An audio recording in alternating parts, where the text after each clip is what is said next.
Okay, so that smells really good. This is exciting. This is the first fall candle of the year. This is very exciting, but it's not going to be in the frame because I don't want it to burn my books down. So I just lit this candle to let you guys know that there is a fall candle. It's just not in the frame. So I'm gonna look at it. Don't look at my closet. Look at the candle. Winnie the Pooh is also here. Just really don't want my closet in the frame. Anyways, hey guys, welcome back to my channel. If you're new here, my name is Anna, and in today's video I'm going to be giving you guys my fall book recommendations and showing you guys what my fall TBR is. Before we start, I am going to divide this in genres, of course, so we're going to start off with the recommendations and then I'll show you guys my TBR. I'm gonna start off with the mystery thriller because it's fall time. So obviously it's mystery thriller season. First, Freida McFadden. Her books are just very bingeable, very easy to read. Even if you're a slow reader, I believe that you can read these in just like a few days because they're just so quick and enjoyable like that. She has a lot of books, so I'm gonna break it down for you guys. The Housemaid is definitely one of my favorite books of hers. This follows the story of a young woman. She's looking for a job and she gets a job as a housemaid, so she stays at this house, but when she arrives she finds that these people are kind of sketchy. The wife is very just not nice, and then the kid is very creepy and weird. It's just a really good fast-paced story. Then there's also the sequel. I really enjoyed this. Not as good as the first one, of course, but it's a pretty good sequel, I would say. My second favorite is Never Lie. It's one of her shorter books. Follows this married couple. One night they drive to this house because like they're trying to find a house to live in. The real estate agent is just like not there. She's missing. She's not really answering their calls, and it's a very, very snowy, stormy night. So they end up at the house. The wife in the story, the main character, she finds these tapes from a therapist. With each new tape that she listens to, she discovers something and she just can't put them down. And then there are also a few others that I really enjoy. Freida McFadden is the way to go. Then we have The Naturals. This is a YA mystery series. It's just like basically Criminal Minds but with teenagers, and these teenagers have like abilities. They just can do a lot of things very well. There's a kid that can do mathematics really well. She's like a human calculator. Then there's another girl that she can just tell when someone is lying. They're basically called together to solve these mysteries for whatever reason. It's just like a very fun, comforting time. It's very like found family-esque. If you haven't already picked up this series, I definitely recommend you pick it up this fall. Last but not least, the Good Girls Guide to Murder series. This series is just so good. Finished this series just recently. It's literally perfect for fall. Like, it is the most perfect fall book series, mystery, thriller, whatever series to binge in the fall. So we have the first book, follow the story of Pip, the female main character. Andy Bell, a very popular high school student, goes missing, and people believe that Sal Sink killed Andy Bell and then afterwards committed suicide. And so she's on that case, and she's actually doing the case with Sal Singh's brother. The journey to solving the case is so interesting, and I love the two main characters. There is a side plot of romance that's really good, and it just gives major like 2018 fall vibes. Should I button my shirt up? I feel like that's very... And then we have the two other books. This is the sequel. It basically is like kind of the first book. The books get darker. It progressively gets a little bit more darker, and then in this one she does have a podcast, so the whole entire world is listening into her solving this mystery case, so it is a little bit more riskier for her. And then this one, she's very traumatized from her last case, so she's just like trying to survive each and every day.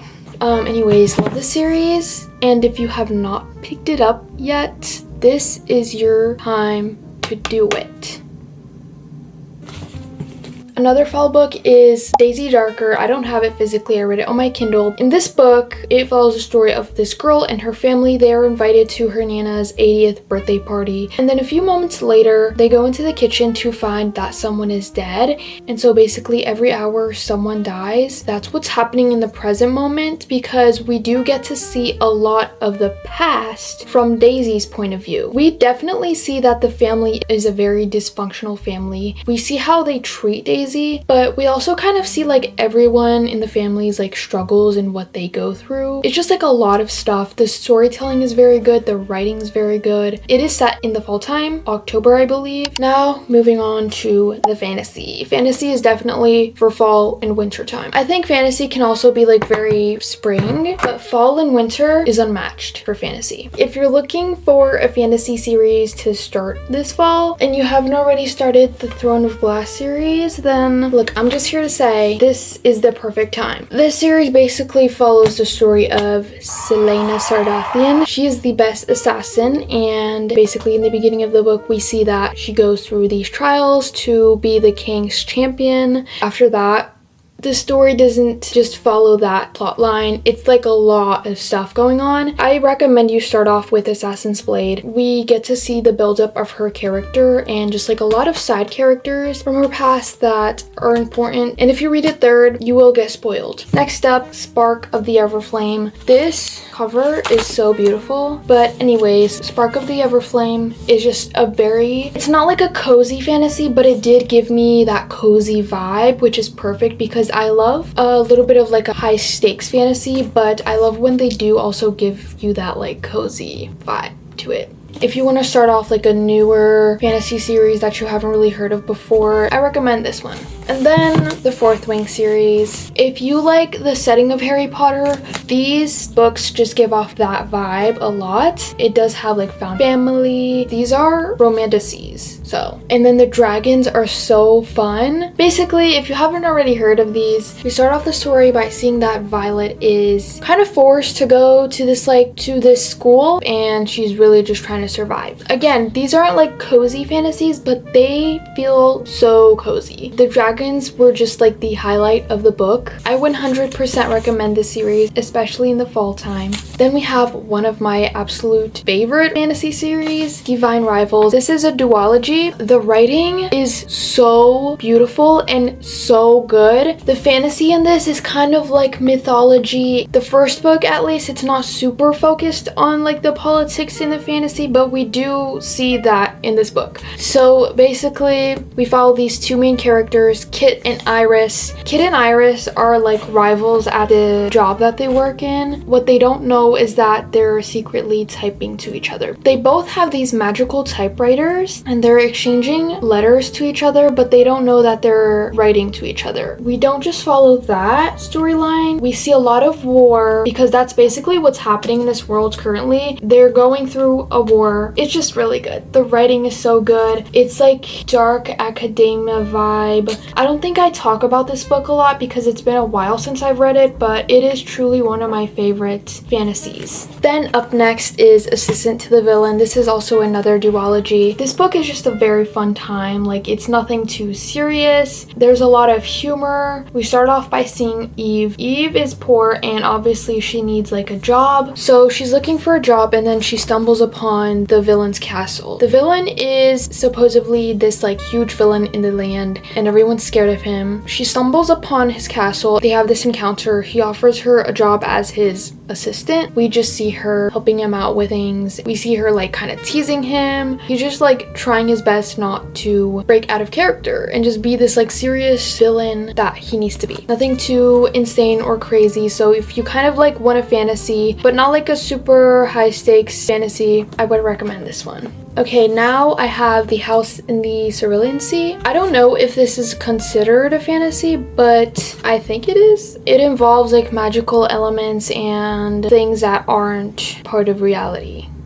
if that makes any sense. Anyways, in this story, we see the main character, Linus Baker, and he's a middle-aged man that is kind of depressed at his 9-to-5. He doesn't like his job, but then one day he gets offered a different job to monitor an orphanage. So when he gets at the orphanage, he finds that these kids aren't just any ordinary kids. Some of them have certain abilities. Some of them aren't even like human. It's just kind of chaos when he arrives. He tries to like be this serious this monitor, he doesn't want to form any relationships or connections with any of the people. So the entire time we just like kind of see him trying to be this serious person, but just like failing because the kids are just so heartwarming and funny. What I loved about this book is that we saw each and every individual kid and like what they're going through, what their personalities are, and I just love it. It's the definition of found family. It's a very, very cozy book. I love this one. One Dark Window. This is also a duology, I think. This book is a dark fantasy, so very gloomy, perfect for like a gloomy, rainy day. In this book, we see that Elspeth has this thing inside of her, and basically her kingdom has this like disease going around. So the kingdom is in the process of trying to cure that disease. There's also like, of course, another side plot of romance, and it's just really good. Now, last but not least for the fantasy is An Ember in the Ashes series. This is the first book. The first book does go a bit slow. I still really enjoy the plot line and I really like the characters. So in the beginning of the book, we see that Laya's brother is arrested, so she goes on a mission to try and capture him back.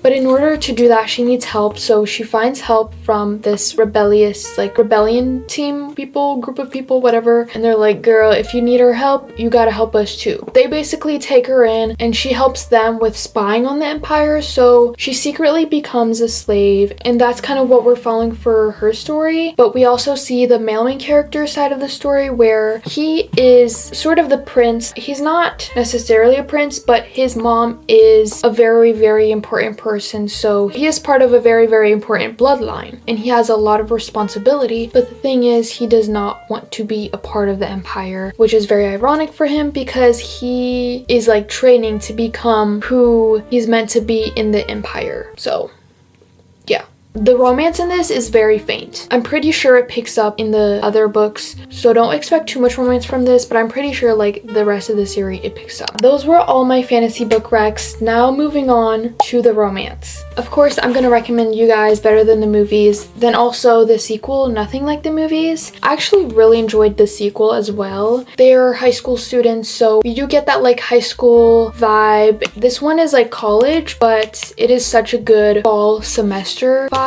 It's just like that cozy, cute, lighthearted feeling in a book. Okay, I don't think I explained the actual book. So for those who don't know, this Nothing Like the Movies is about Liz and Wes. Liz is like a hopeless romantic. So her childhood crush returned to school and to her hometown. So she's trying to like get his attention. And so Wes decides to help her with that. At the beginning of the book, we see that they kind of like don't get along with each other. But yeah, it's really cute. It does have like a little bit of emotional depth to it. And then the sequel, I don't really want to like spoil it. If you decide to read the book, you can decide for yourself if you want to read the sequel. If you do want to, it is really good. And it's very fall vibes. So yeah. Up next, I have my all-time favorite book series, Binding 13. If I could go back and read the first book, I would. I would do anything to read the first book again. The first book is so fall. There are like a lot of heavy elements in this book though, so check the trigger warnings before you go in. Also, let me tell you, this is not a YA series. I know that later in the books they're not promoted as YA, but the first few books are, and I really disagree with that. In the first book, Binding 13, we follow the story of Shannon. Shannon lives in a very, very rough home environment. Not only is she like going through abuse at home, but also at school. So she ends up having to transfer to a new school. And then we see Johnny Cavagna's story. He is a rugby player, but unfortunately he has an injury. So this year as a rugby player, it is more difficult for him and he's trying to get better with that. We focus a lot on the characters and what they go through and their struggles, but there is also like a lot of very good romance in this book. The fall vibes are so immaculate because it's like very gloomy vibes. It's just so good. Literally so good. Up next is Yours Truly by Abby Jimenez. This book has such a good representation of anxiety for like the people who have academic stress or like just anxiety about anything else. I think this book is like good to read to know that you're not alone. This book just gave me the most rom-com-y vibes, like 2000s rom-com vibe. So yeah, this is my favorite book by this author. And then Ashley Poston books. I recommend starting off with The 7-Year Slip. The 7-Year Slip is another really like 2000s rom-com book. Both of these books are magical realism, so they have a realistic setting, but there are some like magical things happening. In this book, we see Clementine and how she's struggling with grief. She's also like kind of struggling at her job and just like finding her way through life in her 30s. So she ends up moving in her grandma's apartment. Then one day she finds this man standing in her kitchen and she's like, what is going on? Why is this man in my kitchen? And so she soon finds out that this man is from 7 years in the past. The male main character is just so kind and so sweet. Like, he is just one of my favorite male main characters. The writing is so beautiful. The grief that is talked about in this, there's a lot of emotional depth. And then a novel love story. If you really like Gilmore Girls, I think this is a good read because this was set in like a small town. But in this story, we see that the female main character is transported to her favorite book. She's trying to figure out what is happening through the entire book and like help the characters because some things are happening to the characters that aren't really supposed to happen, so she's trying to help them out with that. And then there's the male main character. He is a bookstore owner, so that was really cool. Okay, so now Love in Other Words. I mean, other than like Binding 13, this is probably my all-time favorite romance book. I read this some time back and I think about it till this day, and I recommend it till this day because I just love it that much and it's just that good. Macy and Elliot are childhood best friends. At the start of the story, we see that they have drifted away from each other because of something that happened in the past. So the whole entire book, we are getting flashbacks from the past, which are my favorite chapters of this book. We're seeing how they became friends and just like all the way to the point of how they stopped talking to each other. Next up is The Pumpkin Spice Cafe. I will tell you this book is mainly for the vibes. This is basically a Hallmark movie in a book, but the vibes, the fall vibes are definitely so good. So I would recommend this if you're only looking for a quick fall book to get those vibes. Last but not least is the Magnolia Parks series. So basically this whole entire series is just like drama left and right.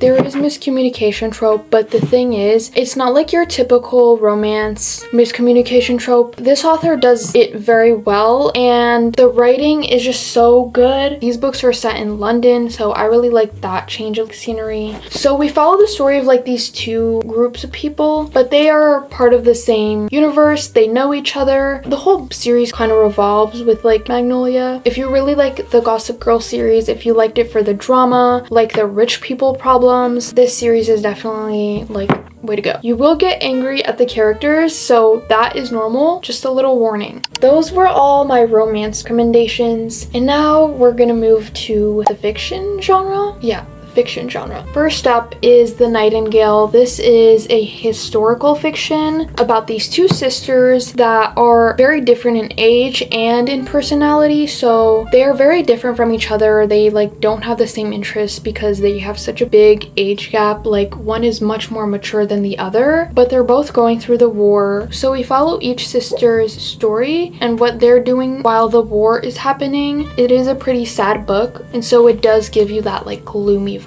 If you had been with me, I've seen like a lot of older adults talk about this book and saying they didn't like it, but the target audience is like teenagers. And so if you're a teenager, I think you might like this. I enjoyed it because I could relate to the female main character. And so yeah, this is a sad book. You just follow Autumn and Finn's story. Autumn and Finn were childhood best friends, but they kind of separated from each other in high school. And so they just have their own little group. The timeline in this book book is from freshman year all the way to senior year. Last but not least is The Way I Used to Be. This is another sad book. This is a very serious topic, by the way, but this follows the story of Eden. Eden is struggling a lot because of what happened to her in freshman year. Throughout the years, we just see her becoming such a different person from when she was in her freshman year of high school. And so the whole entire book, she is very depressed. Alright, those are all my book recommendations. So now it's time to talk about my fall TBR. I'm so excited.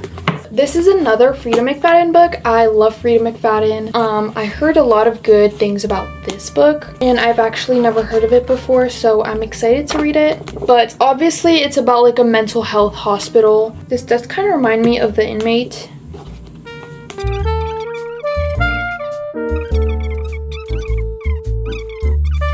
Interesting.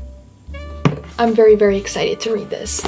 Literally cannot wait. Next up is a dark romantasy. This is Phantasma, the first book in the duology. Ever since I've heard of this book, I've just been really intrigued and interested in reading it. This book has like a game in it, and so the female main character has to go through these games for some reason. I'm excited to read this one. Once Upon a Broken Heart. Now this one I'm like super duper excited to read. I know that people say that you must read Carval first, but I don't think I need to. I know that Once Upon a Broken Heart is about a female main character, and the person that she's in love with is getting married to another girl, I'm pretty sure, and so she's just like heartbroken. And so, desperate to stop the wedding, Evangeline strikes a deal with the charismatic, immortal Prince of Hearts. I was flipping through this book the other day.